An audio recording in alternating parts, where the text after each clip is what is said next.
जब दुष्यंत शकुंतला के विषय में अनुसुईया और प्रेमवदा से पूछते हैं कि यह कण्व पुत्री है लेकिन ऋषि पुत्री लगती नहीं है, तो अनुसुईया और प्रेमवदा उसके विषय में बता रही हैं। और अनुसुईया कहती है कि तमावयोः प्रिय सख्यः प्रभवम अवगच्छ उज्जितायाः शरीर संवर्धनादिभिः तात काश्यपो अस्याः पिता।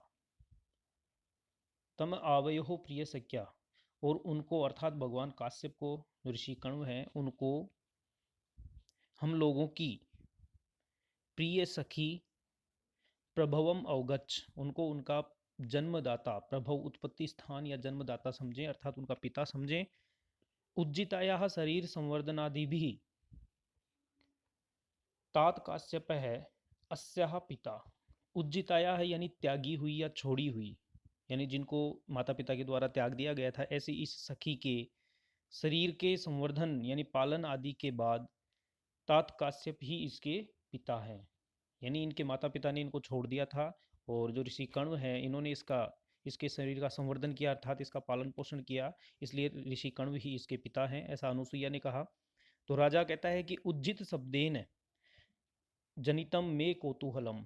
तो उज्जित शब्द है यानी त्यागी हुई है, यह जो शब्द है इससे मेरे मन में कुतूहलता या उत्सुकता उत्पन्न हो गई है। आमूलात श्रोतुम इच्छामि, आमूलात श्रोतुम इच्छामि का संधि विच्छेद होगा आमूलात श्रोतुम इच्छामि। आमूलात यानी मूल से, यानी प्रारंभ से मैं इसे सुनना चाहूँगा। तो अनुसुईया कहती है शृणोतु आर्य, अर्थात हे आर्य सुनिए, गौतमी तीरे पुरा किल तस्य राजर्षे उग्रे तपसि वर्तमानस्य किमपि जात संकैः देवै मेनका नाम अप्सरा प्रेषिता नियम विघ्नकारिणी।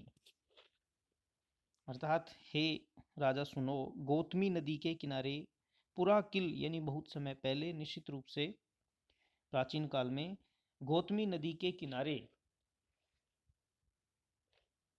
तस्य राजर्षे उग्रे तपसी, उस राजर्षि जो विश्वामित्र थे, उन राजर्षि के जब कठोर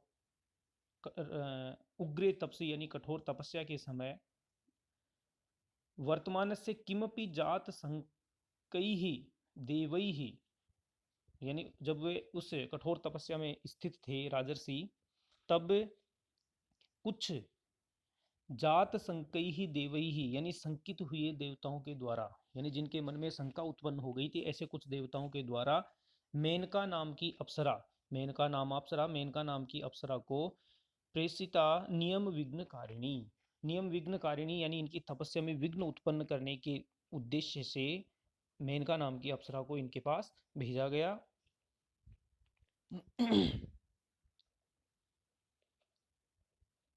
अस्ति, राजा कह रहा है कि अस्तिद एतद अन्य समाधि भीरुत्वम देवानाम।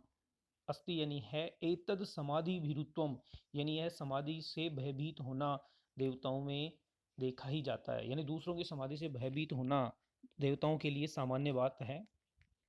अनुसूया ततो, उसके पश्चात, वसंतोदार समय, वसंत के उदार समय में, यानी जब वसंत अपने रमणीय समय में था उस समय, तस्या उन्मादयित्रीम रूपम प्रेक्ष्य, उसके उन्मादकारी यानी उन्मादक रूप को देखकर, और इतना कह के इति अर्ध उक्ते लज्जया विरमति, उसके इतना करने पर वह रुक जाती है लज्जा से।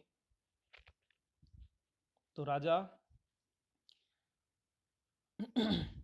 परस्तात ज्ञायत एव, इसके पश्चात का तो जान ही गया हूँ, सर्वथा अवसर है संभव ऐसा, यानी इसके बाद का वृत्तांत तो मैं जान गया हूँ, सर्वथा यह है अप्सरा पुत्री है, सर्वथा अप्सर है संभवा ऐसा, यानी यह निश्चित रूप से अप्सरा से उत्पन्न पुत्री है।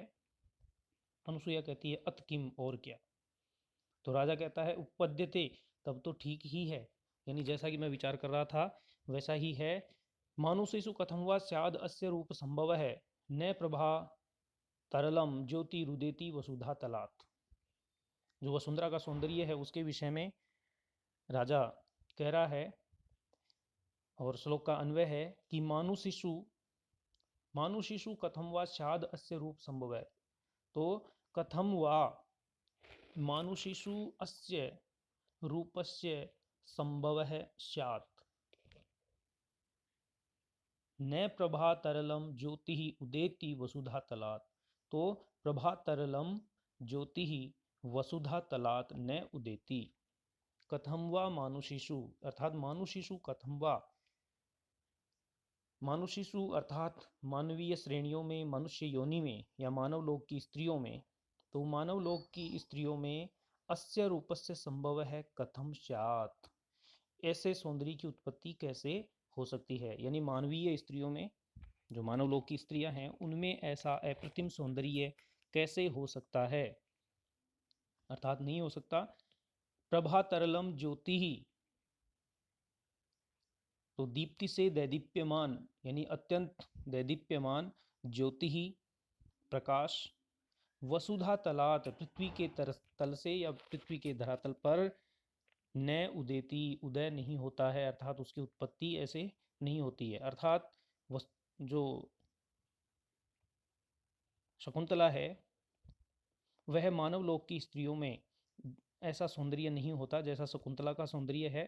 तो निश्चित रूप से यह इस लोक की नहीं है, अर्थात इसका उत्पत्ति स्थान अन्य लोक से है, ऐसा यहाँ राजा कहना चाह रहे हैं।